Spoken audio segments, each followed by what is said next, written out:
Het Woudagemaal bij de Lemmer draait op volle kracht. Er is een extra stoomchattel bij ongezet, want het wetter in Friesland zit tiergeheeg.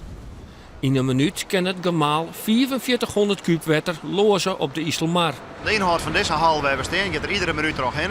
Of de inhoud van het Snitsermar in 2 dagen pompen we dat leeg. Dat is een soort. Dat is een hele soort, hè. Ja. En dat is nodig? Dat is nodig. Er is al een hele grote wetter sneeuw. We krijgen de komende dagen, Joert, en de komende dagen nog meer wetter. Dat is de verwachting. En daar ben ik aan het anticiperen. We verwachten de piek Thomas die vreet. Het Woudagemaal is in 1920 gebouwd en wordt bij Neet inzet. Tegeer met het Hooglandgemaal in Starum. Zo'n 15 man worden in ploegen dag en nacht inzet om de boel draaiende te houden. Als je hier ziet, dan zie je dat er genoeg olie uitspat is. Maar dit is een beeld wat we graag zien. Dat moet je goed in de gaten horen? Dat maken we goed in de gaten houden. Er is niks automatiseerd. We moeten overal bij ons erin. Er zijn volle meerlagers die gecontroleerd worden. En dat maakt je file en shit. Het is het grootste nog werkende stoomgemaal in de wereld. Deze dagen bij uitzondering open voor publiek. Het is ook griezelig druk.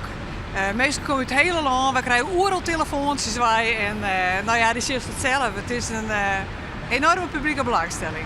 Het Woudagemaal zal in alle gedachten ooit maar het weekend draaien. Zolang binnen de bezoekers welkom.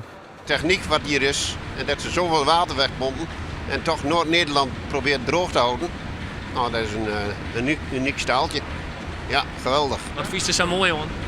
Nou, dat het alleen nog draait. En dat is vroeger ik al zo weer. Dat ik net dacht. Wat maakt het nou het meeste indruk? Ja, de techniek van toen, dat het, de machines, de stoom, dat is geweldig. Dat de stoom zoveel kracht had om zoveel wetter te voorkomen. Uniek.